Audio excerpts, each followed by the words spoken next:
اہم خبر آپ تک پہنچائیں کہ پشاور میں عام انتخابات کے لیے پولنگ کے سامان کی ترسیل کا آغاز ہو گیا ہے۔ بات کرتے ہیں ڈان نیوز کے نمائندے عبدالحکیم محمد ہمارے ساتھ موجود ہے۔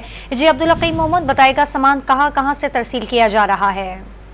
یہ جی بالکل کل ہونے والے انتخابات کے لیے پشاور کے مختلف علاقوں میں جو پولنگ اسٹیشن موجود ہیں، تقریباً 1200 سے زائد پولنگ اسٹیشن، جن کے ROs اور جو presiding officer, assistant presiding officer اور دیگر جو عملہ ہے، DROs اور AROs کی سربراہی میں مختلف 3 مقامات سے جو الیکشن سامان ہے اس ترسیل کا عمل شروع کر دیا گیا ہے۔